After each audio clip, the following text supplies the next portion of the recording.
Welcome back to Sleepless Gaming. It's good to have you here, isn't it, settling in, wherever you are tonight. Tonight we're going back into Skyrim, and we're spending the whole of tonight's session with a fellow named Henry, who has decided, in his own quiet and stubborn way, that he is going to become a vampire hunter. Not in a hurry, not in a rush of glory, just steadily. So if you like, go ahead and get yourself comfortable, get the blankets just how you want them, and let's tuck you in, and let's get down to sleep with Skyrim. Henry, I think, was never really the sort of person you'd expect to end up chasing monsters through frozen mountains. He used to be a soldier, a long time before any of this, and back then he didn't think much about vampires at all. They were just one of those things you'd heard rumors of, the way you hear rumors of sea serpents or dragons, something that probably existed somewhere, but certainly not somewhere near you. He left the army eventually, the way soldiers sometimes do, wanting a bit of a quieter life, free of any of the political tangles that come with wearing somebody else's uniform. And for a while, that quieter life is exactly what he had. There was an orc named Durak, a member of something called the Dawn Guard, who once offered Henry a place among them. Henry, being a trained archer and, by all accounts, rather good at teaching others how to hold a bow properly, would have made a fine addition. But he said no. It didn't feel urgent enough at the time, I suppose. Nothing worth risking his neck over on a daily basis. That's always how it goes, isn't it? You say no to the thing that feels too big and too far away, right up until the day it isn't far away anymore, right up until the day somebody's throat is being torn out by a pack of hungry vampires somewhere just down the road from you. That's more or less what happened. The vampire attacks became more frequent, more bold, and eventually impossible to ignore. The way weather eventually becomes impossible to ignore no matter how much you try to just get on with your day. So Henry settled near Whiterun, in a small farmhouse that used to belong to some mage or other, and he became a sort of one-man watch over the fields, at night mostly, keeping an eye out for the vampires who liked to creep in and pick off whoever they could find. The Jarl never gave him permission to actually live inside the city walls, but that suited him fine, if I'm honest. He rather liked being left alone. He was, in his previous life, something of a sniper, so his archery was already sitting comfortably around 50, enough to unlock a few of the basic damage perks. And he was, how should I put this, exceptionally resourceful, in the quiet, practical way that people who've had to survive on their own tend to be. He'd found one of the old standing stones, the warrior stone, which helps you pick up combat skills that little bit faster. Being Imperial gave him a nose for finding a bit more gold tucked away in the chests he came across. And he had this one particular knack, almost like a personality trait woven into him, where killing vampires seemed to build up towards something, a kind of quiet accounting that would let him improve himself once he next lay down to sleep.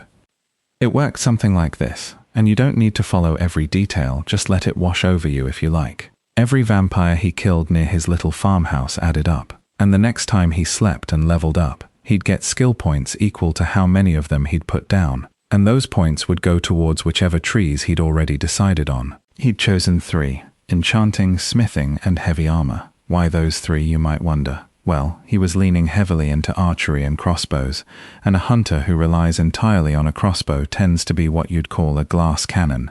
Plenty of damage going out, precious little coming back in the way of protection. So heavy armor made sense, something to blunt that vulnerability a little. And enchanting and smithing, though slow and a bit tedious to build up, were the sort of long-game investments that would matter enormously later, if he ever hoped to face down the truly powerful vampires still out there. For a good while, this vigilante life suited him. He grew his own crops around the farmhouse, hunted the odd wolf that wandered too close, kept a few chickens, and by night he'd deal with whichever weak vampires came sniffing around. The young ones, fledglings they're called, could be a real menace to ordinary townsfolk, since they liked to hunt in little packs, but for someone with Henry's experience, they weren't much trouble at all. He'd simply pick them off from a distance before they ever closed the gap. In the daylight hours, he'd gather up his crops and use them to brew potions he could sell on to alchemists for a decent bit of coin, because Henry had this rule for himself, this line he wouldn't cross. He didn't steal, not unless it was from a vampire. Everything else he bought fair and square, or found honestly, which meant money mattered rather a lot to him, and one of the smarter things he did early on was save up for a proper backpack, the kind that not only lets you carry more but, if you pick the right one, actually boosts how hard your crossbow hits.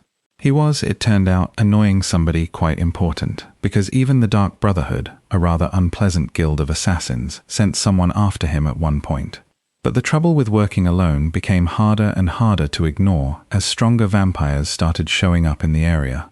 He simply couldn't handle them by himself, not with his old, worn armor and a rather basic crossbow. These fiends seemed to be drifting down from somewhere in the cold mountains to the south, and Henry had a feeling, a fairly reasonable one, that whatever lived up there was worse than a few fledglings skulking around a farmhouse.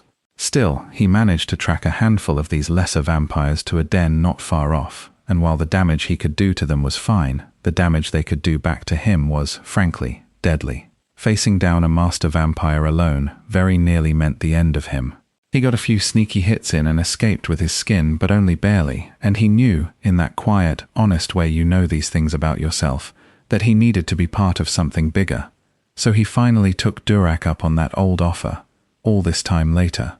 And that's really where the proper story of tonight begins, not with Henry alone in his farmhouse, but with Henry walking towards a half-ruined fort near Riften, about to become part of something that hadn't existed, not really, for a very long time. The Dawn Guard. He wasn't the only one who'd made that walk either. The fort was, in its own worn-down way, bigger than he'd expected. There was an old vampire hunter there named Isran, gruff, a little sharp around the edges, clearly the one holding this whole rebuilding effort together through sheer stubbornness. "There's really not much to join yet," Isran told him, more or less. He'd only just started rebuilding the order from almost nothing, but he had a fire in him, that hatred for these creatures, tempered, just slightly, by caution, which is probably the correct way to hate something that can kill you in about 4 seconds if you're careless. The fort itself, despite its cracks and its general air of having been abandoned for a very long time, was well enough supplied to make a proper home. There were barrels of food that would slowly restock themselves over time, which matters a great deal when you're trying to survive off the land the honest way. Crossbow bolts scattered about, weapons, potions here and there, a couple of friendly dogs trotting around to keep everyone company, and even a few of the members who were skilled enough to train others properly. There was talk of using some of the one-handed axes hanging on the walls for melee work, but Henry decided, quietly to himself, that he'd stick with the crossbow. The fort's one real weakness, if you didn't count how far out of the way it was that it didn't have much else going for it. No alchemy table, no enchanting station, nobody to help improve armor or research weapon upgrades. Those were numbers that would need building up, and soon, because picking fights with vampires while poorly equipped was, as Henry already knew from bitter experience, a very good way to end up dead. The new recruits, there was one young blonde fellow in particular, still finding his feet, needed mentoring, which Isran and Henry could hopefully provide between them. And it turned out Isran already had something in motion. There'd been reports of a powerful vampire clan hunting down artifacts of tremendous, almost godlike importance. Isran couldn't possibly chase that lead alone, and Henry, for all his quiet reluctance in years past, found himself rather motivated to help. If they were going to survive whatever was coming, Isran said, they'd have to be just as ruthless as their enemies. A few months passed in this way, recruiting, training, settling in, and their efforts hadn't gone unnoticed. Not by the public, and certainly not by the vampires. Word had spread that the Dawn Guard was reforming, out near Riften, which meant the enemy knew exactly where to look now. It was, Isran admitted, only a matter of time before they were found, the price you pay for recruiting openly. The Vigilance of Stendar, a rather single-minded group who specialize in hunting Daedra worshippers, passed along a lead, a crypt that had apparently caught the interest of some vampires they'd interrogated, and Henry, for what it's worth, showed no particular mercy in those interrogations. They all talk, in the end. Unfortunately, they arrived too late. The clan had already found whatever they'd come for, and the crypt was completely empty. Someone very efficient had beaten them to it, almost as though they'd come specifically for whoever, or whatever, was meant to stay buried there. Not much to go on, except that the vampire responsible for the note belonged to something called Clan Volkihar, reputedly one of the oldest vampire bloodlines in the entire province, holed up in a castle at the far end of Skyrim. That was clearly trouble of a different order entirely. Even their weakest servants were tough to put down, and marching straight up to the front gate of a castle like that would have been every bit as foolish as Henry's earlier attempt to take on a master vampire alone. Given all his past experience, Isran appointed Henry as a sort of leader of operations, managing where Dawn Guard members were sent across the province, and as a trainer he was considered too valuable to just throw into the field carelessly. But with the situation growing this dire, there wasn't much choice left. Isran talked about people he'd known over the years, people whose skills and talents they'd need if they were going to survive this. 3 particular allies, a smith, an engineer, and one rather quirky fellow they'd get to eventually. Time then to pack some food, collect a few spare bolts and head out. The fort sat a long way from anything, but once you hopped on a carriage from Riften, you could travel almost anywhere in Skyrim without too much trouble. Their first ally, a fellow named Gunmar, was close by, still in the rift. To win him over, they'd need to help him deal with a troll and a bear holed up together in a cave, which is, I'll admit, not the most relaxing way to make a new friend. The troll had this rather infuriating habit of quietly healing itself the whole time, while the bear hit like a runaway cart. Gunmar himself went down almost immediately in the opening moments, which, oddly enough, worked in their favor, since it meant fewer things trying to hit him. The cave was tight and cramped, offering little room to maneuver, and the troll kept healing back whatever damage got done to it between shots. Henry found a decent vantage spot where the creatures could still reach him if they really tried, though it made it awkward to land a clean hit, and eventually he had to drop down and simply hope the second creature wasn't quick enough to catch him while he dealt with the first. It was clear, even this early on, that some upgrades were going to be needed, a better crossbow at the very least. "You've helped me," Gunmar said afterwards, a bit gruffly, "so I suppose the least I can do is hear you out." Gunmar turned out to be a wonderful addition, a smith, capable of forging much better armor than anything Henry had managed on his own. Next came the engineer, which meant a trip out to Markarth, and a carriage ride from Riften, and a stop to eat and sleep along the way any sensible traveller does on a long journey. This engineer, a woman named Soreen, was somewhere north of the city when they found her, fussing over a missing satchel of dwarven gyros, convinced she'd left it right there by the water, only to have it wander off on her, the way small useful things always seem to. She was, Henry gathered, all over the place sometimes, but she was also, without question, another excellent ally, capable of selling crossbow bolts and researching ways to improve the crossbows themselves. There was, perhaps, some semblance of hope after all, even out in this stretch of the Reach that felt like the middle of nowhere, with little around besides one eerie little cave. They swung back by the fort after that, a bit of a back and forth, admittedly, but worth it, both to collect a few upgrades from their new allies and to check in on how the Order was growing. In the short time they'd been away, wooden walls had already gone up, and a handful of new members had joined. Isran, sensibly, made sure none of the new recruits were secretly vampires themselves. You don't want anyone infected, or worse, a traitor, slipping in among people who trust each other. And there was the blonde recruit again, still out there training with his crossbow, day and night it seemed, never quite stopping. Good effort, though. He'd be ready for the field himself before too long.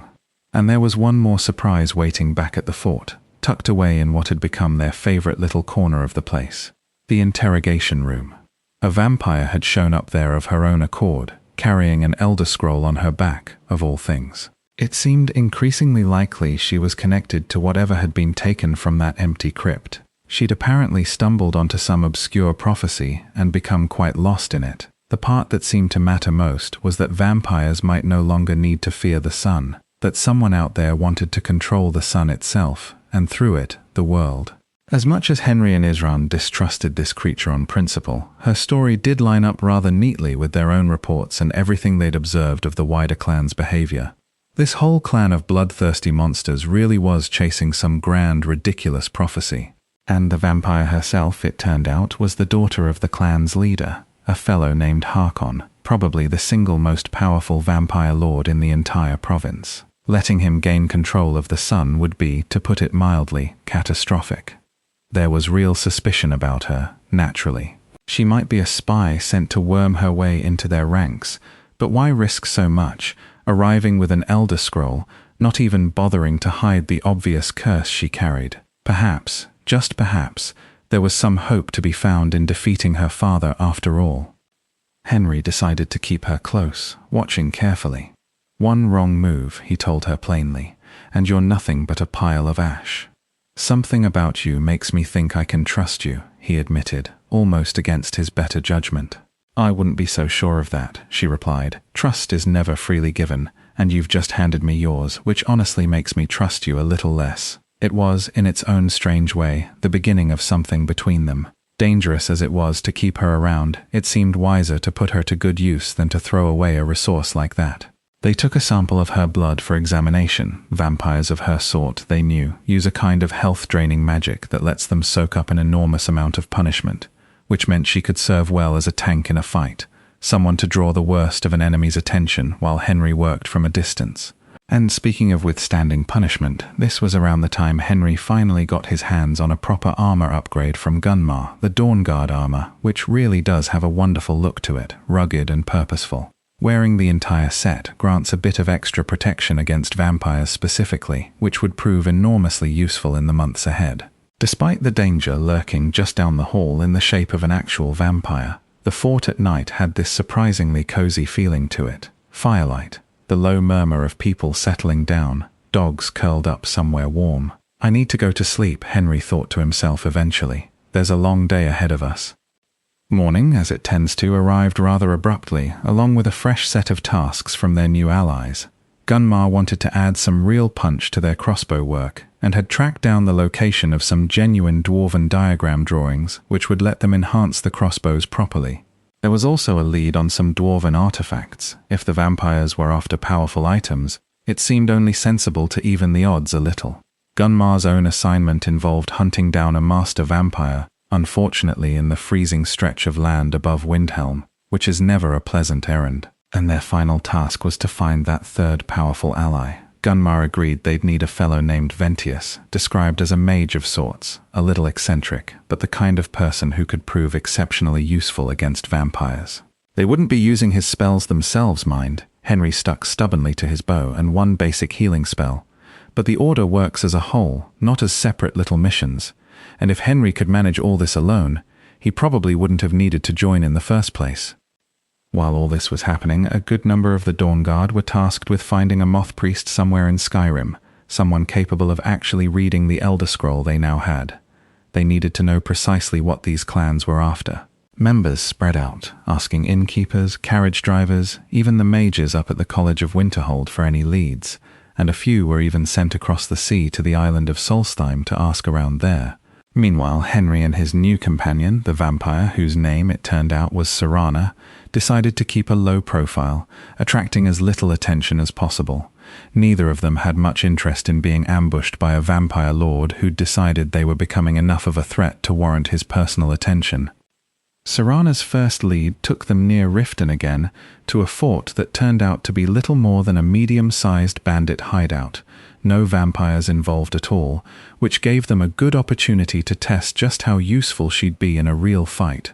She ran straight at enemies, drawing their focus, which left Henry free to pepper them with bolts from behind, careful only of the odd archer trying to snipe him from a distance. Since she was a caster rather than a melee fighter, she tended to keep her distance too, which made it that much easier for Henry to avoid hitting her by accident, assuming, of course, his aim held up. Bandits, bless them, are not the cleverest creatures, and tend to get themselves stuck in awkward little corners while archers had to be dodged properly.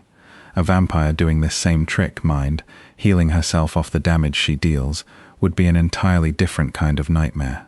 They came away with the schematics they needed. Finding the mage ally proved trickier. The journey had been long, cold, and exhausting by the time they reached Rune Vault, an old excavation site the Vigilance had been exploring, before things there apparently went sideways rather badly. This place was crawling with enemies who attacked in groups, sometimes with dogs, plenty of them wielding crossbows just as capable as Henry's own of dealing serious damage, which meant a lot of careful dodging mid-fight. On the bright side, they tended to drop plenty of bolts, healing potions, and cure disease potions, all of which would come in handy, given how easily vampirism spreads. It was around here that Henry started seriously eyeing up a perk to speed up his reload, and another for the bonus that comes from wearing a complete set of heavy armor, since they'd already invested a fair bit into raw armor strength. Despite feeling for the poor charmed Vigilance, a lot of people don't much care for their rather blind extremism when it comes to hunting down Daedra worshippers, but Henry and Isran had come to respect it.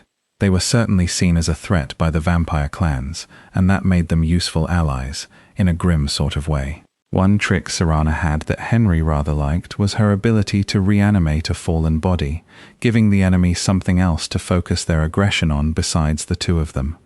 The final fight in that ruin was against more of these charmed vigilants and an especially unpleasant elven mage, whose fire spells proved rather a lot to handle, forcing Henry to keep his distance and stay moving. It's all well and good when Henry's healing himself, but there's something particularly irritating about watching an enemy heal themselves back up right in front of you. Eventually, though, all healing comes to an end, one way or another, and the mage went down with the rest. Waiting for them on the other side was Ventius, who greeted them warmly, if a touch strangely. Someone had already sent word ahead. A powerful ally, if an odd one, Serana admitted, and not really the sort of fellow you can just ignore once he's decided to help you. Along the way, Henry picked up a rather elegant cowl with a bit of a magicka boost, though he still preferred his sturdy Dawnguard helmet most of the time, especially once the full set bonus kicked in properly. Still, it was nice to have options. Their next stop was Windhelm, and the road there was mostly uneventful, just a few wolves here and there. They did receive one rather odd greeting right at the gates, a courier, delivering a note meant for Henry's hands only, an invitation to dinner at a place called Bloodchill Manor.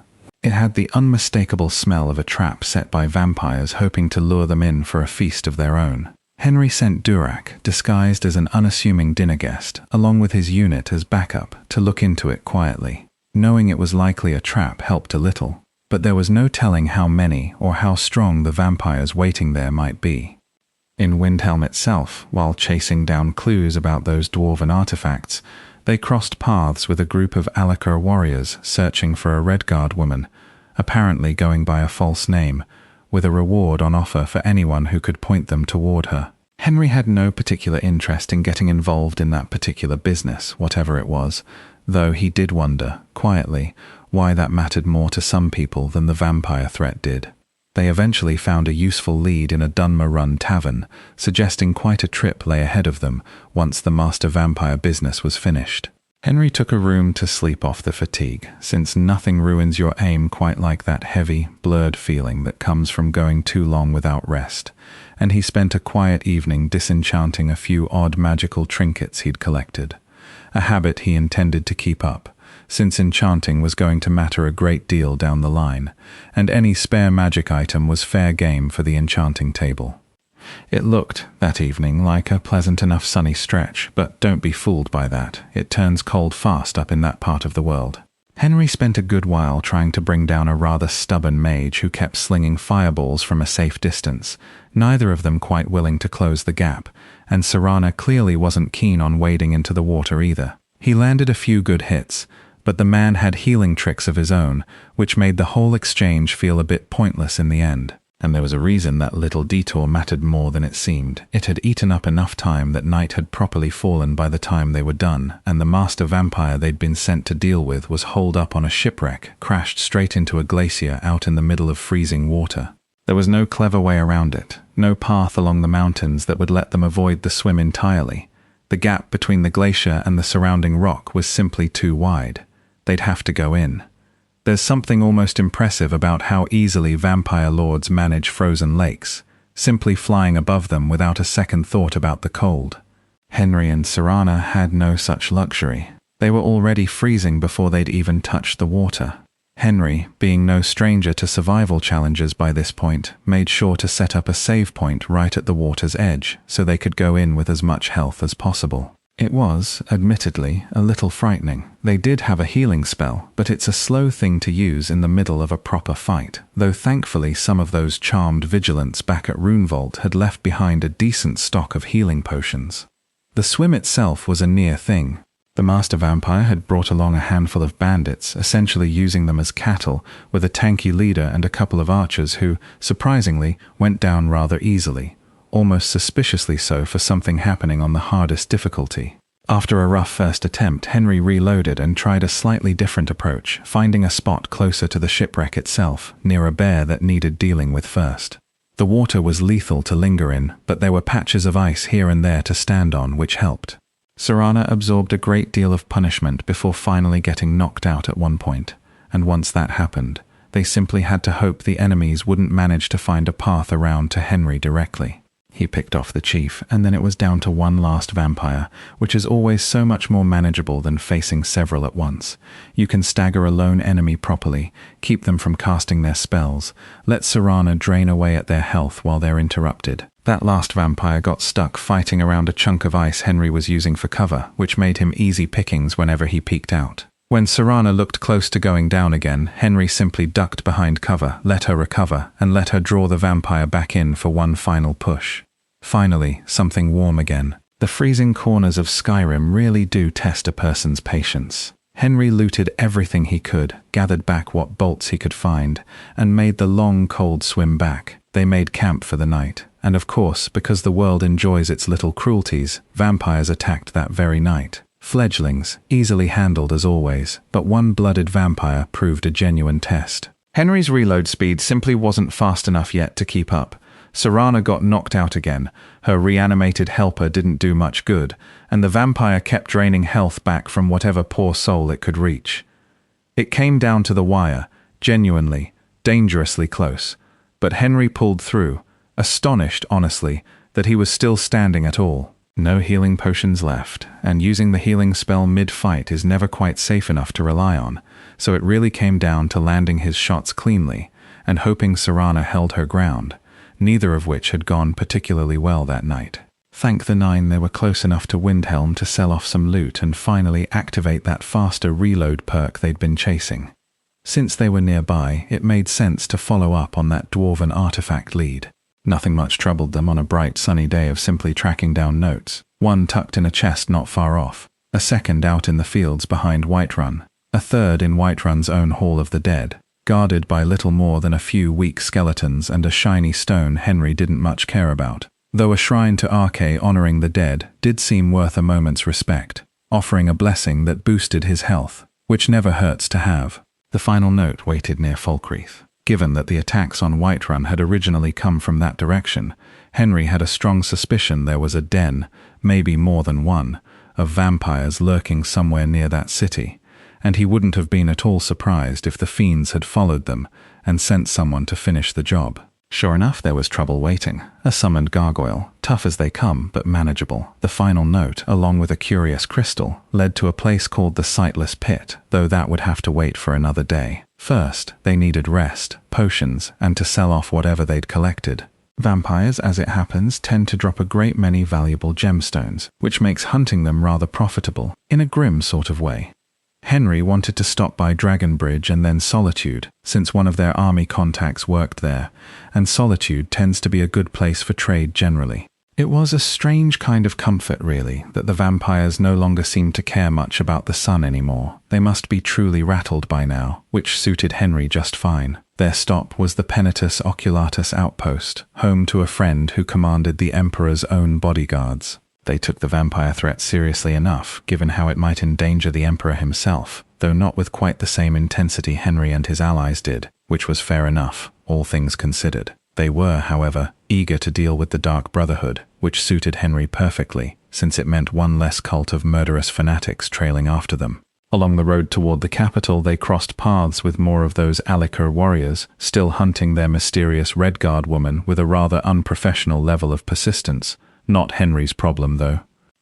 In Solitude, Henry skipped his usual habit of stopping by the Winking Skeever, since that particular stop tended to involve some light thieving and a bit of sleep, and neither felt necessary just then. Instead, he went straight to the Fletcher, bought a supply of dwarven bolts, sold off a bow he'd picked up somewhere along the way, no use for it, given his commitment to the crossbow, and, most importantly, picked up a brand new orcish crossbow, the strongest one available in the shop. That felt like a real turning point. Time to head home and prepare properly for the trip to the Sightless Pit. While they'd been busy running errands, the rest of the Dawn Guard hadn't exactly been sitting idle either. It had taken some proper detective work, but they'd finally traced the Moth Priest, the one capable of reading the Elder Scroll, to a caravan near Dragon Bridge, one that had unfortunately already been attacked by vampires. The clan, it seemed, knew about as much regarding this prophecy as the Dawn Guard did, which is to say, not very much at all. Something about godlike artifacts, and vampires no longer fearing the sun, though they didn't seem noticeably less afraid of it, just perhaps a touch weaker. One of the attacking vampires had been carrying a note about a nearby cave, where the clan had tried to cage the moth priest and break his will with mind tricks. Their men infiltrated the cave, dealt with the vampires there, tough fights, but the advantage of surprise counts for a great deal, and freed the priest, escorting him safely back to the fortress. With the priest finally in hand, he was able to read the contents of the scroll Serana had been carrying. One part spoke of the ancient secrets of dragons, the other of the potency of ancient blood. 2 more scrolls would be needed to piece together the whole prophecy, but it was a solid lead, and if the vampires were closing in on the bow they sought, the Dawn Guard needed something equally powerful of their own. Henry returned to the fort to share the good news, plan their next steps, and meet a handful of new recruits along the way. "I hear you're doing a great deal of the work tracking these vampires down," Isran told him. "But I can't allow the people of Skyrim to keep being preyed upon by these monsters." It was, as always, a nice enough chat. Florentius, the eccentric mage they'd recruited, Ventius as he was known before, though everyone seemed to call him something slightly different depending on the day, arrived safely too, and brought with him something the fort had badly needed, an enchanting table and an alchemy station. Their numbers were growing steadily, not even counting the handful of armored trolls Gunmar had apparently picked up somewhere along the way. Henry spent some coin on training from Isran, finally unlocking the well-fitted perk and the armor boost that comes from wearing a complete set. Their next steps felt fairly clear after that. With the priest safely rescued, they could turn their attention to the sightless pit at last, sending the remaining troops out to search for the last of the missing scrolls, while a small unit accompanied Henry and Serana into the dungeon itself. Somewhere deep inside waited 2 dwarven artifacts, Wraithguard and Sunder, which, once acquired, Henry had no intention of actually using in combat, being limited as he was to his crossbow and that one healing spell, but simply having them around, letting the allies research them properly, would empower him enough to eventually lower the difficulty from legendary down to expert. The sightless pit sat near Winterhold, which meant another long trip, and Henry, honestly, has never much cared for that particular stretch of coastline. The smell of Falmer alone is enough to put anyone off. He and Serana went ahead first to scout, with the rest following once they'd found the way through. It was, as always up there, bitterly cold. Quite a few adventurers had clearly ventured into this cursed cave over the years, most of them, one imagines, rather unluckily. There was at least a warm fireplace tucked away inside, which was a small mercy. The Falmer they encountered were mostly of the basic sort, low-leveled enough for Henry to snipe from a distance, though their attacks were nasty enough to burn through a fair number of potions across a long fight. As long as Henry stayed behind Serana and avoided hitting her by accident, things went smoothly enough, and sneak attacks made everything hit that much harder. He found himself thinking, not for the first time, that a few points into sneak might be worth investing eventually. They're strongest, after all, when nobody sees them coming. The rest of their Dawn Guard unit caught up at just the right moment on more than one occasion, arriving in the nick of time to save Henry from a rather close call. The loot scattered through the ruin was worth the trouble. Old scrolls that could be sold for a decent sum, among other things. And they pressed on deeper. There was a puzzle involving repairing the steam flow to open a set of gates, with the artifacts they'd come for visible just beyond, tantalizingly out of reach. Henry got himself thoroughly stuck on a valve puzzle for a while, before finally working out that you simply had to turn whichever valve sat closest to the escaping steam, over and over, until nothing more was hissing out anywhere nearby. Simple enough, in hindsight, though it certainly didn't feel that way at the time. The dungeon's final guardian was a dwarven centurion, a great looming thing they came to call the messenger, and it took the whole squad working together to bring it down. They lost a few good men in that fight, the kind of loss that leaves a small, quiet ache behind, even when you know it was a price worth paying in the grand scheme of things. But finally, they could leave that horrid, freezing place behind. The 2 artifacts they'd recovered proved powerful enough that Henry and his allies were able to lower the difficulty at last, down to expert, which felt like the first real bit of breathing room they'd had in a long while. They made a quick stop in Winterhold to eat and sleep before travelling on to Windhelm, since Winterhold itself, in Henry's private opinion, is rather a dump of a town. With a little more strength behind them now, it seemed like a good time to hunt down more vampires directly. Clearing dens hadn't earned them much in the way of those skill bonuses lately, and with more and more vampires being sent out to hunt them, there'd be no shortage of targets. Word of their success seemed to be traveling fast, which Henry rather liked. Let them know we're coming. There were a good number of vampire dens scattered across Skyrim worth clearing out, starting with the one near Whiterun, where that same master vampire from earlier troubles was apparently still lurking. Not for much longer, they found some vigilants of Stendar hunting in the same area, grateful for the help. On behalf of the vigil, you have my thanks, one of them said, and Henry, quietly, had begun to wonder if the vigilants were actually more effective than he'd given them credit for. They swung by Serana's old crypt as well, since some vampires had apparently made it their new little hideout, not on Henry's watch. Even with the difficulty lowered, the fighting still hurt, and that awful disease vampires carry spreads about as fast as anything in this world. They travelled to a few new dens too, a bastion above Falkreath, home to a fair number of undead, dark and unpleasant inside, though one balcony up top offered, rather unexpectedly, a genuinely lovely view over the surrounding hills. There were beds around, at least, which mattered, since all this travelling left Henry tired more often than he'd like to admit. It's all fun and games cornering these creatures in their own little holes, but the trouble becomes real once they start attacking whole cities outright, and by now they'd clearly been doing exactly that for some time. Such a waste of life, all told. There was one more den worth checking, hidden in the middle of a small pond near Windhelm, and by this point the fiends there had grown almost lazy about it, which tells you something about how thoroughly word of the Dawnguard's efforts had spread.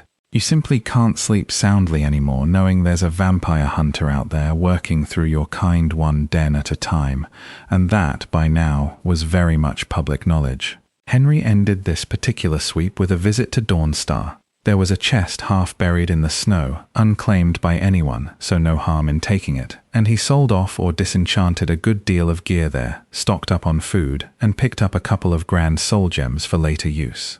The Jarl of Dawnstar struck Henry as a rather irritating sort, but the townsfolk seemed genuinely kind, and he found himself thinking he might well come back to that little town again someday.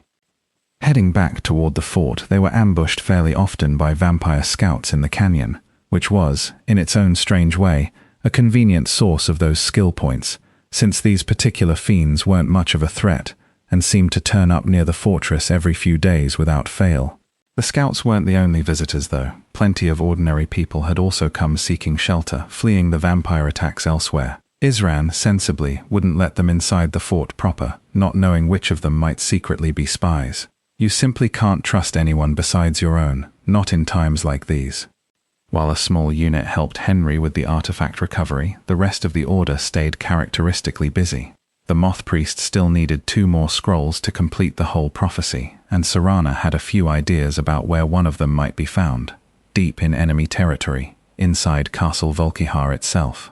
Charging straight through the front gate would have been unwise, to put it mildly, but scouting quietly around the edges was safer than it sounded, since the clan clearly hadn't expected anyone to operate quite this close to home.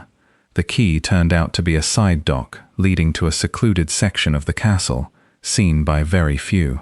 Their men found a hidden passage through the courtyard, leading further in toward a study area, and had to fight their way through a fair amount of unpleasantness. Undead, gargoyles, that sort of thing. The final chamber belonged, it seemed, to Serana's own mother.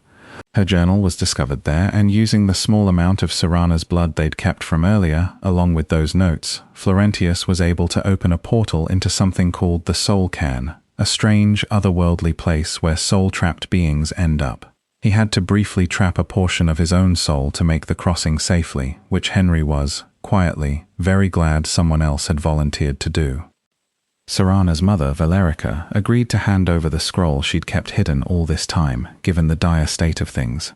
She was, understandably, no great fan of the current vampire situation, and hinted at wanting to leave the soul cairn behind entirely once Harkon was finally dealt with.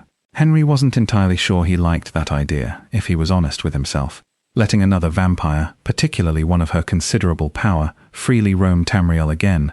There were already quite enough vampires walking about as it was, and even keeping Serana this close still felt like a risk, given her cursed nature, however useful and however trustworthy she'd proven herself to be.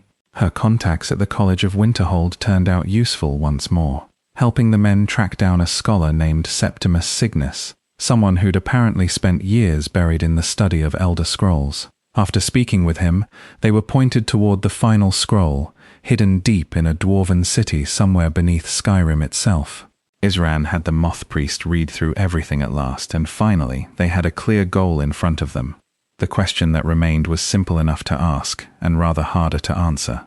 How much were they willing to risk to find Auriel's bow? It seemed the bow itself was the key to controlling the sun, which meant they needed to acquire it before Harkon did. That, in theory, shouldn't have been an insurmountable problem. They had the scrolls now, they knew the whole prophecy. The bow was said to be hidden somewhere deep within a place called Darkfall Cave, a vast underground dungeon in its own right.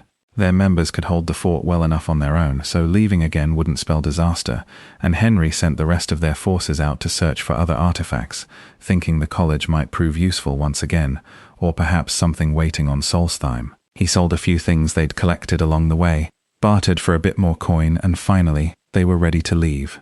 The cave sat close to Serene's old camp, that same eerie little place from before, hardly changed.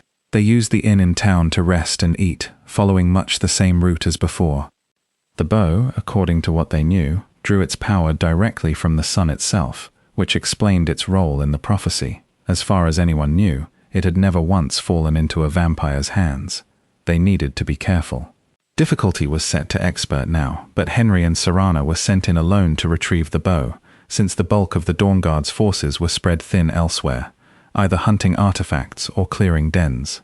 The cave itself was properly dark, and there was, eventually, nothing for it but to jump down into the unknown.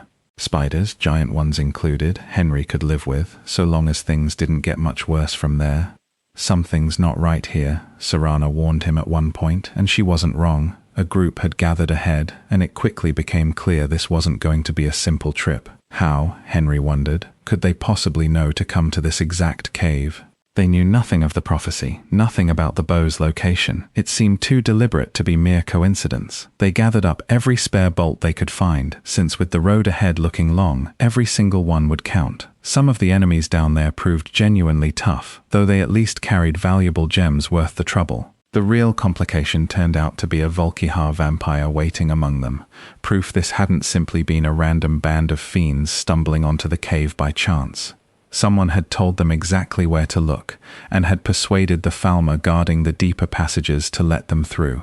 And they'd barely scratched the surface. The Falmer themselves stopped being the main worry fairly quickly. It was the poisonous insects skittering around that proved so much worse, a nastiness Henry had unfortunately grown rather familiar with by this point, even back in the Sightless Pit. It was somewhere around this fight with the Volkihar vampire that Henry's archery finally crossed 70, letting him activate that reload speed perk properly at last, which made an enormous difference. He found himself almost reluctant afterward to waste good bolts on lesser threats Serana could easily handle alone. A chest sat waiting further along, and no, it most certainly wasn't a trap, not this time. It seemed the vampires hadn't wanted to bother fighting through the Falmer themselves, so they'd charmed them with illusion magic instead, and simply left all the fun for Henry and Serana to deal with. Fortunately, their level wasn't high enough yet to attract the very strongest Falmer variants, which counted as a small mercy. Eventually, the path opened into an entirely different world, a hidden valley. Quiet, almost too quiet, unlike anything they'd expected to find tucked beneath a mountain. The bow, surely, waited somewhere within it. One of the vampires they'd fought along the way carried a strange jug, one that activated a series of shrines scattered throughout this valley. Waypoints, in a sense, letting them move around with far greater ease, much like the ones found near the cave entrance and further ahead. That would matter a great deal soon enough. Gaining the upper hand didn't mean total safety, though. Vampires could still move through this strange place freely, and by now Henry had switched entirely to dwarven bolts, having burned through every last steel one. The environment out here was every bit as deadly as it was beautiful, and there'd be time to properly admire it later, once they weren't quite so close to dying at every turn. Each shrine, once activated, would let them travel more freely between the ones they'd already found, and Henry noted, with a bit of quiet gratitude, that one shrine sat in a spot with a touch of actual warmth to it, meaning a quick teleport there from somewhere freezing could help recover a bit of lost health along the way. He built a small camp beside it, since a proper fire does far more to warm a person than simply standing around, and they'd need rest too before pressing further. One more shrine, deeper in, would grant access to the sanctum itself. By now it was clear just how vast this hidden valley truly was, vast enough to house an entire colony of Falmer scattered through the surrounding mountains, leading up toward that last waypoint.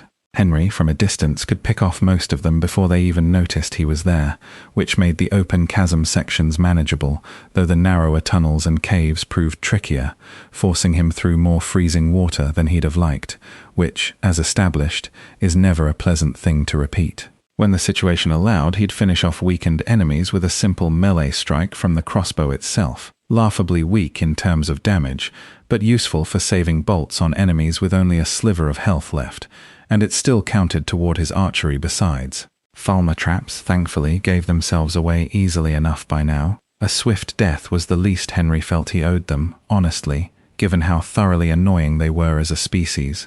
They did at least carry a fair number of potions worth collecting, and with Serana handling the stronger ones, there was usually time enough to loot properly before moving on. The tunnels felt as though they might never end, but eventually they reached that final way shrine. May the blessings of Auriel protect you as you climb the road to the inner sanctum and final enlightenment, the shrine seemed to promise. They were ready, at last, to enter. Henry took a moment there to warm up properly and level up before pushing on. And then, finally, there it was, a building unlike anything either of them had seen before, something that could only be described as a temple. This, Henry found himself thinking, was exactly the sort of sight worth all the cold and all the danger just to witness. It was, quite simply, beautiful. The bow had to be somewhere inside. The vampires who'd followed had already reached the entrance themselves, but seemed stuck trying to force the door open. Serana, for reasons of her own, chose not to engage them directly, instead serving as a distraction, drawing their attention long enough for Henry to pick them off safely from cover, though it did cost a fair number of bolts to manage it. Once the entrance finally opened, the place inside proved every bit as strange and unsettling as it was grand. They killed a frost giant along the way, and looted several chests brimming with valuable goods and potions, a healing potion among them, always a welcome sight. Henry received a blessing there from Auriel himself, which he privately considered rather preferable to anything Harkon might offer, a 10% boost to the effectiveness of missile weapons, which felt, at that moment, like exactly the sort of edge they'd need for whatever waited ahead. That whatever turned out to be a figure calling himself the brother of a paladin they'd met earlier, though something about him felt distinctly off. The fight opened with him summoning Falmer and insects to throw at them, punctuated by the occasional icicle hurled straight at Henry's face, which he chose to avoid mostly by ducking behind whatever cover he could find, while Serana handled the smaller threats. A fair trade, given how much of Henry's ammunition had already gone into the fight, just to reach this point. Their health pool was thin, the cold pressing in on all sides, which made it unwise to engage carelessly, and the last handful of bolts had to be saved specifically for the final, most dangerous opponent, a frozen snow elf that Serana, for her part, handled with remarkable ease. The boss himself, once he finally appeared on a balcony above, turned out to be another vampire, the very one responsible for twisting this whole prophecy in the first place, hoping to corrupt Auriel's influence over the world entirely, all built around one final missing ingredient, the blood of a pure vampire. Henry, if he's honest, didn't much care about the finer details of the plot at that point. He simply wanted this vampire dead, and the bow finally in hand. The fight demanded he keep the enemy's attention fixed on Serana, which grew genuinely tense at one point when she was knocked out mid-battle. Henry found what might well be the single best piece of cover in the entire game, a broken wall that let him wait out the worst of it, until Serana recovered and lured their opponent back toward her, giving Henry his final chance to finish the job before the vampire closed the distance completely. Done, at last. 2 bolts left to spare. They had come, genuinely, dangerously close to losing everything in that final exchange. You risked everything to get Auriel's bow, and in turn, you've restored the chantry, came the voice granting them the artifact. I can't think of a more deserving champion to carry it than you. If this bow had fallen into the wrong hands, into the hands of nearly any vampire really, the result would have been catastrophic. It wasn't quite as shiny as Henry had somehow imagined it would be, though it was, without question, still beautiful in its own quiet way. "You have Auriel's bow," Serana said, something like awe in her voice. "I heard it described in old tales, but I could never have imagined its true beauty." Henry, though, already had a fairly clear sense of what needed to happen next. Even with the strength of the whole Dawn Guard behind them, the bow was now more exposed to the vampires than it had ever been, precisely because it existed at all.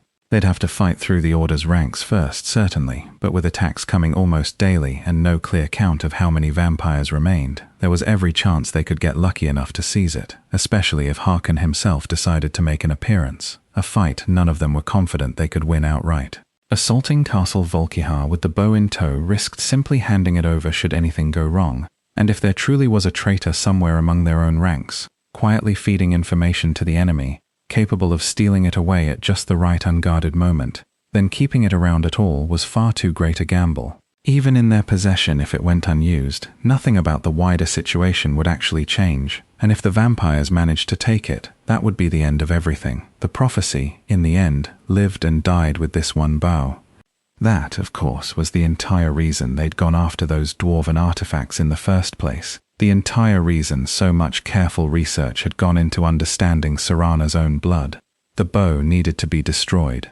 It was, in its own way, a genuinely difficult decision to sit with, standing there with something so beautiful and so powerful, knowing the only sensible choice was to break it apart. But there wasn't really a choice at all, not truly, not with so much at stake. Using Wraithguard and Sunder together, they destroyed the bow for good, though the artifacts themselves shattered in the process too, meaning they could no longer be used to boost anyone's power going forward. A trade Henry felt, on balance, was more than worth making. Now, you might think that was the end of the story, and in a way, I suppose it very nearly could have been. They'd destroyed the bow, after all. What else was left to do? But this whole tale, right from the very start, was always about revenge, and all they'd truly accomplished so far was thwarting the vampire's plan to control the sun. Harkon and every other lord under his command remained free, roaming the province, entirely unaccountable for everything they'd done. Time then to hunt every last one of them down properly. Henry needed to level up considerably and improve his gear further before he'd stand any real chance against demons of that caliber. And they still weren't anywhere close to being able to handle the truly strongest ones without help. He didn't much like relying on others, if he's honest with himself, and the one person he'd come to depend on most of all was, of all things, a vampire herself. He still wasn't entirely certain he could fully trust her, not completely, but she had, without question, saved both their lives more than once, in some of the worst moments they'd faced together. Back with their allies, Henry spent time disenchanting more of the gear they'd gathered, buying fresh potions and selling off whatever wasn't needed. Trading, as it turns out, levels a person up rather nicely on its own, though there was still work to do getting those 3 chosen skill trees properly maxed out. They'd climbed higher, enough to unlock a fair few perks, but not nearly enough yet. The vampires still hit hard enough that even the weakest could sometimes be dropped in a single well-placed shot. But with Henry down to his very last life remaining, there was no room left for careless risks. The tactic that had served them so well before remained their best approach: find a narrow tunnel, send Serana in ahead to draw the punishment, and take enemies down one at a time. Should more than one vampire jump them at once, the priority stayed the same: stagger and kill the strongest one first, before it could knock Serana out of the fight, since a weaker vampire alone was always preferable to facing a master vampire without her support.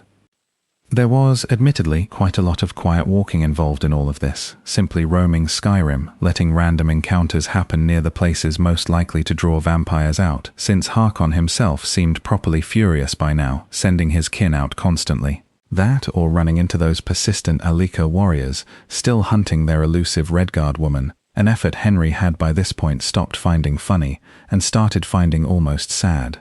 The Dawn Guard had discovered multiple vampire dens, recovered 2 more scrolls, even destroyed Auriel's bow itself, and these particular fellows still couldn't manage to track down one single woman. Plenty of these encounter spots sat close to major cities, which made for a comfortable rhythm: sleep and eat at the local inn, trade with the merchants, travel out to wherever a fight was likely, take a carriage between cities, collect resources, and repeat the whole cycle patiently.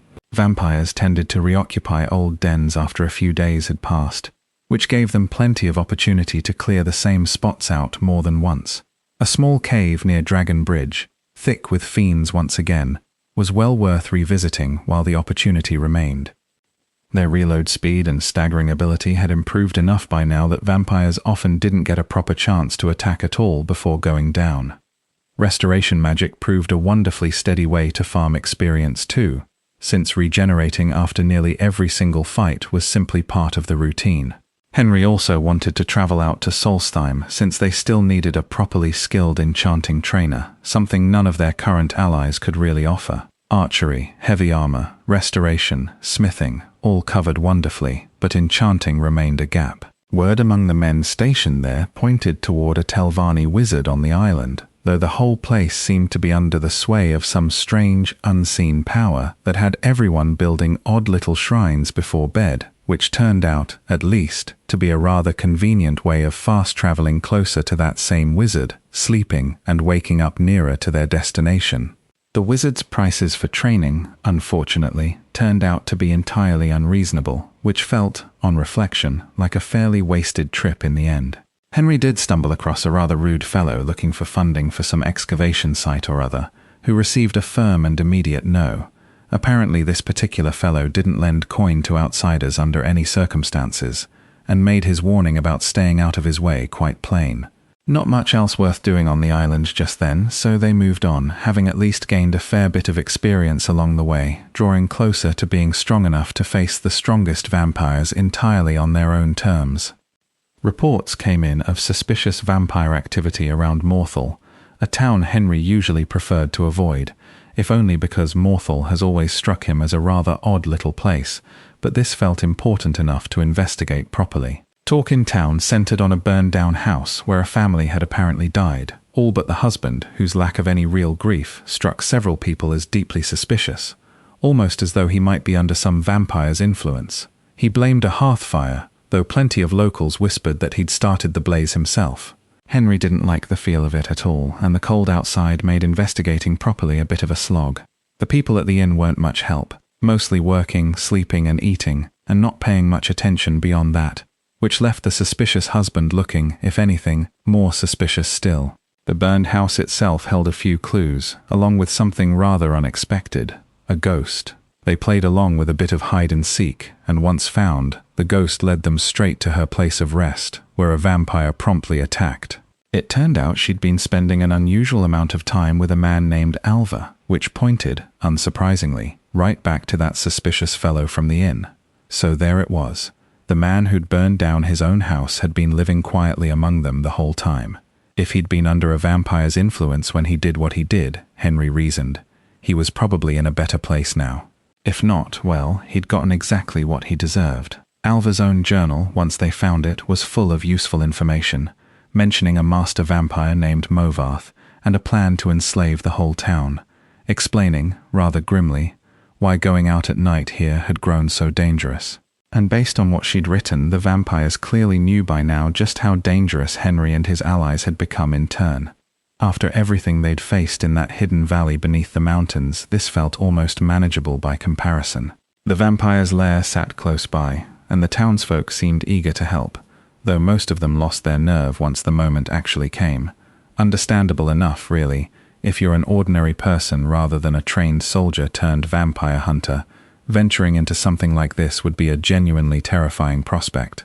The ones who tried anyway deserved real credit for their courage. Their sneak damage multiplier was doing wonderful work by this point, dropping some of the weaker enemies in a single crossbow shot from stealth. One local stayed to help throughout, not much of a fighter himself, but useful enough as a distraction for the enemy's attention. The dungeon itself turned out to be rather enjoyable to clear, in its own way. As a sniper, Henry needed good vantage points to pick off unaware enemies, and the main chamber offered exactly that. A small wooden ledge perfect for shooting Movarth straight in the face from a safe distance. When he did notice them, they simply pulled back closer to the walls or let their two companions draw his attention instead, keeping themselves safe. At one point he fled deeper in, drawing them closer to a knot of his remaining followers.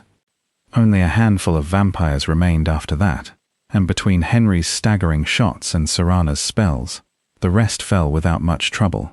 Successfully bringing Movarth down gave Henry a real, genuine sense of hope, something that had felt increasingly rare of late. "Time to leave, Mother's calling me," said a small, ghostly voice as they left. "It's time for me to sleep now, I'm so tired." "Thank you for making her feel better," Henry told the man who'd stayed to help. "You're welcome, kid," came the reply. Their service to the people of Morthal earned them free use of a few potions from the Jarl's own hall, and honestly, Henry hadn't come to Morthal purely to clear that particular lair. In part of his reason for the trip was Serana. He'd begun to believe, quietly and privately, that she might be capable of ridding herself of her curse entirely, that she'd proven, more than once now, that redemption of some kind was possible for her. He'd kept a certain distance from her all this time, unable to fully set aside his instinctive distrust of her kind. But their men passing through Morthal had recommended a particular wizard worth speaking with about exactly that. "I help maintain order, even if it goes unnoticed," the local wizard, Phalion, said when they found him. He turned out to be a good source for grand soul gems and, more importantly, the person to speak with if you wanted to rid yourself of vampirism altogether. "I'll speak to Phalion," Serana said. "I've heard he knows about these things. I'm going to go away for a while. I'll meet you back home when I'm done." And with that, Henry found himself properly on his own for the first time in quite a while, at least temporarily. Perhaps, he thought, that was for the best. The hunt for vampires across the whole province continued in full force regardless. Their men were stationed in every major city now, and it felt, more and more, like they had the genuine support of the people in this whole endeavor. The vampires could be hiding anywhere, in plain sight, and anyone found aiding them or refusing to stand against them would find no mercy, a judgment fitting the gravity of what they'd done. "I hear you had something to do with a certain vampire's demise," one contact told Henry around this time. Moving into her old quarters had turned into a rather interesting process, apparently. Tracking down the stronger lords, though, remained genuinely difficult. Something odd happened around this time, too. After checking in with a commander regarding the Dark Brotherhood situation, Henry received some rather unexpected news. A vampire, of all things, had apparently done the Dawn Guard's work for them, wiping out the assassins entirely. He'd killed their leader, freed the captives held there, and destroyed what remained of the cult at their own sanctuary near Falkreath. Their men would keep an eye on this particular Dunmer vampire. Nobody genuinely believed he'd done any of this purely out of the goodness of his heart, or whatever a vampire might have in place of one. There was almost certainly some ulterior motive at work. There usually is. If this fellow, named Dreth, had once been part of Harkon's own inner circle, that would make him dangerous enough that he really oughtn't be left wandering freely. A courier arrived not long after with a note meant for Henry alone, prompted by a message from one of Falkreath's residents. There was mention of an open grave in the local graveyard, one most townsfolk assumed was simple grave robbery. The truth, unfortunately, was rather less pleasant. The grave belonged to a man named Vigar, an ancestor of the Senders, dead for centuries now. This looked like a solid lead. Vigar himself was likely close by, probably putting whatever plans he had for enslaving the province into motion somewhere up in the mountains near Falkreath, though they weren't quite strong enough yet to move against him directly. Henry spent this stretch disenchanting more magical gear to build his levels and gathering up ingredients on his travels for potions worth selling later. Good for alchemy and good for their coffers, and selling those potions in turn helped level up speech besides. Most of the money went right back into trade, food, potions, ore, bolts, or even the occasional training session from their allies, so long as the price was reasonable. Archery had reached 80 by this point, letting him activate the final stage of that first great perk, doubling his damage outright. Serene, meanwhile, had found a lead on improving their bolts into explosive variants, with the schematics apparently kept in a barrow somewhere on Solstheim. With only one life left, Henry felt reasonably confident going up against a group of bandits guarding the place. The stagger effect from their improved weapons did most of the heavy work by that point.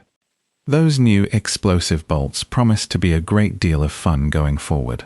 On the way back from Solstheim, Henry made a quick stop in Windhelm, where he learned that a woman he'd once briefly spoken with at an inn, someone who'd served him a drink, though he couldn't claim to have really known her, had been killed. He remembered her, actually. She'd been there the day he'd talked to those Alaka. What a shame. He supposed someone else would need to find her killer, since his own hands were rather full already. The traders on Solstheim had turned out to be nearly broke, so he'd had to search out someone with actual coin to spare, all of this running around a useful way, in truth, to let the various vampire dens refill with fresh occupants over time. Their numbers seemed endless, but hunting them down remained the surest way to keep growing stronger. The advanced armor perk let them push their Dawnguard gear even further, with only one more smithing perk left to chase down. Their skill tree progress was coming along nicely by now. Vampire scouts still turned up near the fort now and then, though they'd become little more than a nuisance at this point.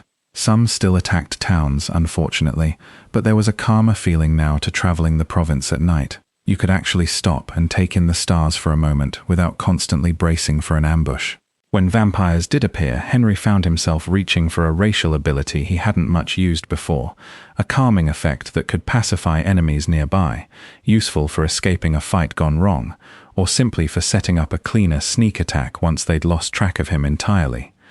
Eventually, enchanting, smithing, and heavy armor all reached a full 100, which meant Henry could now layer 2 enchantments onto a single piece of gear, forge proper dragon-related items and weapons, boost his heavy armor rating further still, and unlock yet another bonus for wearing a complete matching set. There weren't any dragons flying about just then to harvest bones from, but the men working alongside the college, still hunting for artifacts, had gained access to a place called Labyrinthian, and while they hadn't found any further artifacts there, they had managed to loot 5 dragon bones from an old corpse. Heavy things to carry, but Henry knew exactly what he intended to do with them. Thanks to Sorin's research, he was able to craft an enhanced version of his crossbow, one that paired beautifully with those new explosive bolts. To push the crafting further still, he used a blacksmithing potion alongside a ring he'd found in some forgotten dungeon, bringing both his crossbow and his armor up to a properly legendary standard. And then came the best part, enchanting everything properly. If Henry was going to hunt the strongest vampires left standing, he'd need real resistance to their magic, along with as much health and raw damage as he could squeeze out of his gear. The helmet couldn't take an enchantment itself, but it made him considerably tankier against vampiric attacks regardless. The armor boosted his health and stamina both. The boots added more stamina still, along with a welcome resistance to frost.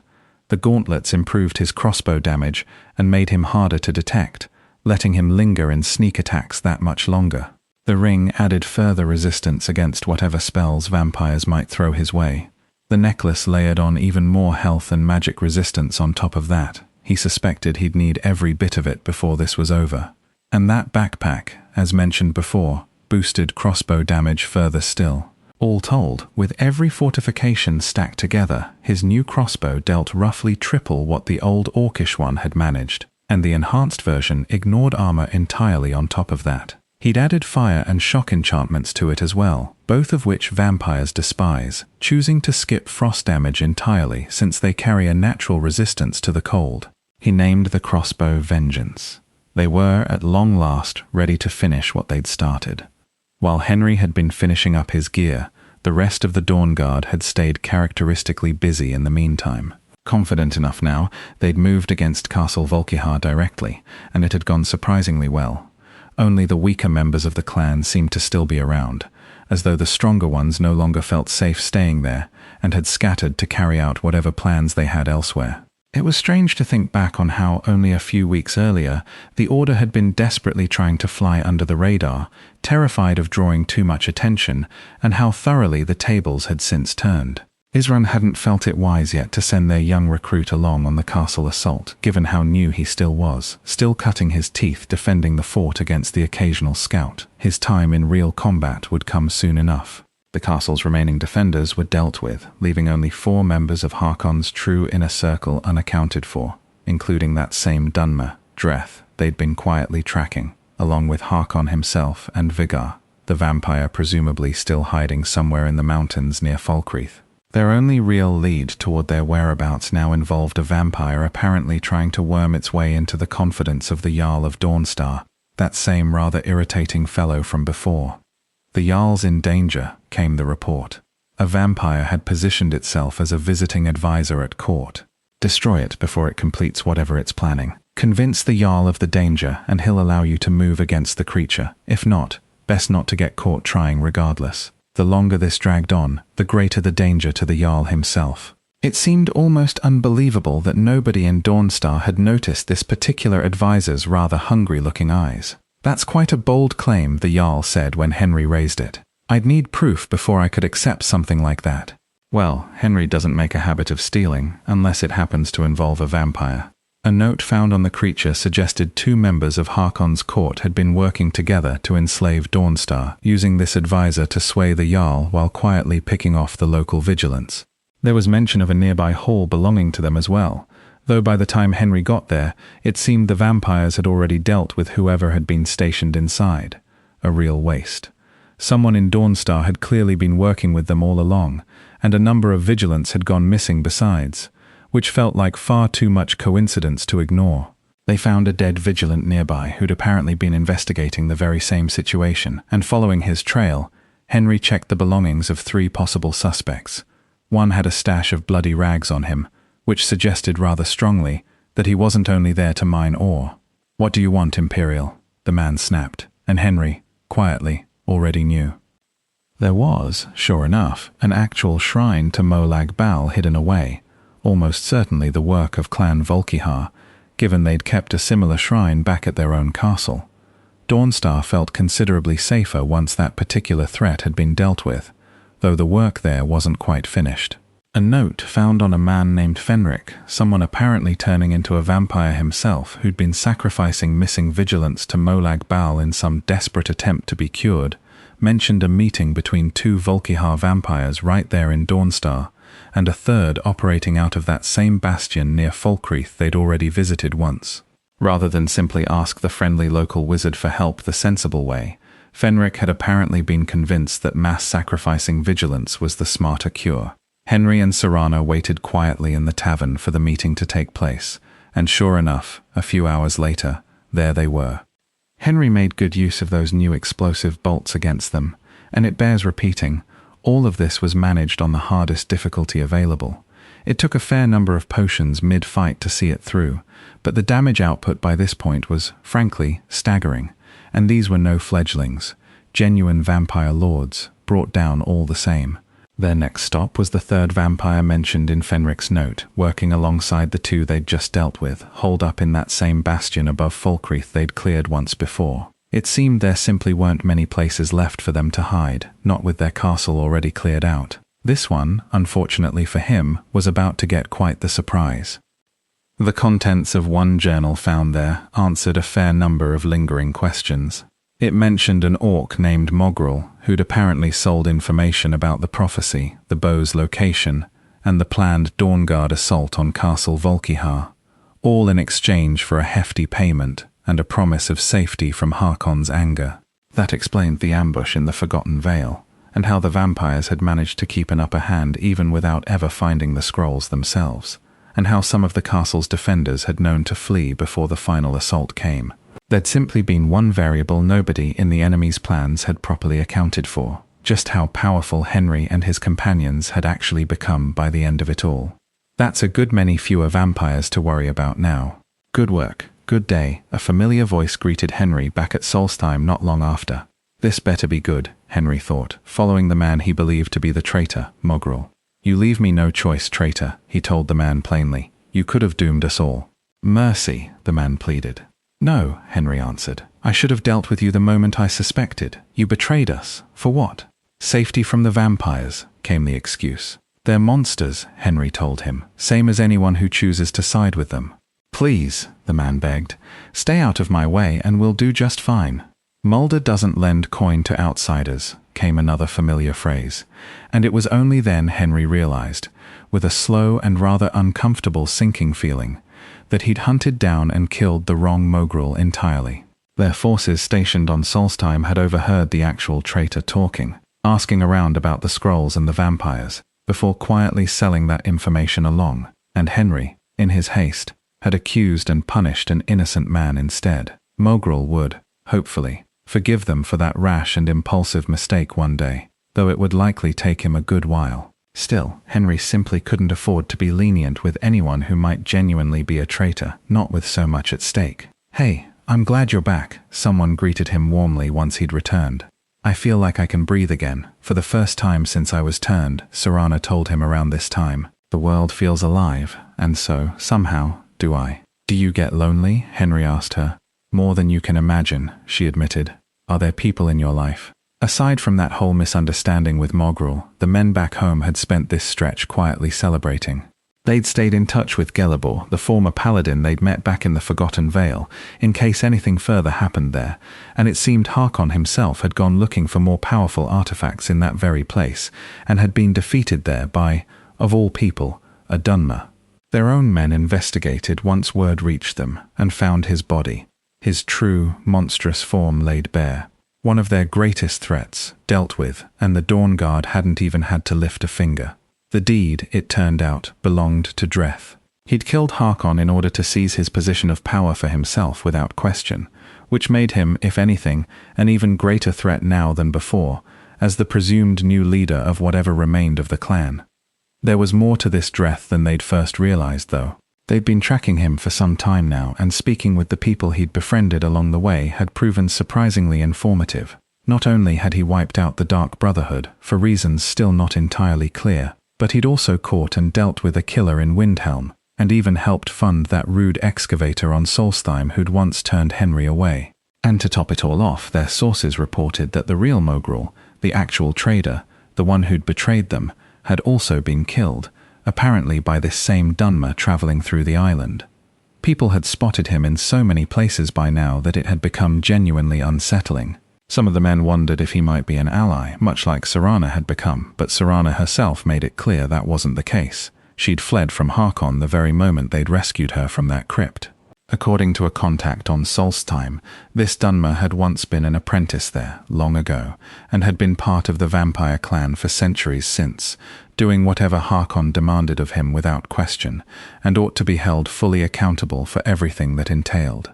He'd had every opportunity, just as Serana had, to seek a cure whenever he pleased, and he'd chosen not to. Simply a power-hungry sort, in the end, following his own ambitions now that Harkon was gone. They'd tracked him down to Bloodchill Manor, that same place Henry had never wanted to visit, given how clearly it had been set up as a trap from the start. Perhaps that had been Dreth's doing all along. There was really no way to know for certain. What Henry did know was that Durak and his entire unit had never returned from there, which meant they had to assume the worst had happened. Dreth needed to be dealt with, which would leave only Vigar remaining. Send everything down into that cave he's holed up in, Henry decided. He's a blood-sucking monster, and I want his head on a spike. He and Serana would hunt Vigar down together. This, Henry felt, was something he had to see through himself. Once it was finished, they could finally, properly celebrate, because only then would the vampire menace truly be behind them. Henry bought a fresh stock of potions from the Falkreath alchemist before the long climb into the mountains. We're finally here, he thought, after everything. He found him at last. This is it, he told Serana quietly. I hope you're ready. And who is this? Vigar asked, glancing toward her. It matters not, he said. This fool will simply be the next act in the show. He was, by some distance, the strongest vampire either of them had faced, and he didn't even seem to remember Henry at all. Even with the full strength of Henry's build, it took a great many shots to bring him down properly, and at one point he simply vanished, turning invisible entirely, which is never a comforting thing to have happen mid-fight. But there was no escaping this one, not after everything. This whole tale, right from the very beginning, was always meant to be about revenge, and some people, I suppose, might argue it wasn't worth pursuing quite this far. But Henry, I think, would finally be able to sleep properly at night, knowing the creature responsible for the death of everyone he'd loved was dead, by his own hand at last. Everything he'd done, every long cold night, every close call, every last bolt fired, had led back to this single moment. But was it really only about revenge, in the end? They'd helped build something remarkable along the way, forged real friendships, made the whole province genuinely safer for ordinary people. Fittingly, in the very last chest of that dungeon, Henry found a set of Imperial armor, the very same sort he'd been wearing right back at the start of all this, a quiet little symbol of just how far this particular journey had carried him. Let's head home, he thought. The vampires had shown, time and again, that they'd offer no mercy, and Henry had come to expect nothing less by now, but nothing quite prepared him for what waited back at the fort. Oh no, he thought, what happened here? Only a lucky few had survived, and most of those badly hurt. But the rest, half of Dawnstar, in effect, was simply gone. The people they'd saved from the vampire's original plans there. The outpost at Dragon Bridge. Every one of their informants hunted down. Everyone Dreth had ever befriended along the way, it turned out, hadn't been friendship at all. He'd even struck at Windhelm itself, before simply stopping, and vanishing once more as suddenly as he'd appeared. A monster was still out there somewhere, and Henry, quietly, honestly, wasn't entirely sure how to find him, or even whether they were strong enough yet to stop him if they did. They'd come so close to feeling, for just a little while, that it was finally over. But it never quite is it? Not all the way, not yet. And that, I think, is where we'll leave Henry tonight. Safe for now, tired, a long road still stretching out somewhere ahead of him, but resting, at least, for this one quiet evening, in a fort full of people who'd choose to stand beside him again tomorrow. There's still a monster out there in the dark corners of Skyrim, and there will, I imagine, be another night for chasing him down. But not tonight. Tonight we simply let the fire burn low, and let the wind settle outside the walls, and let Henry sleep. Thank you so much for spending this time with me. If you enjoyed drifting off tonight to Skyrim, I'll be back with more before too long. Until then, sleep well and good night.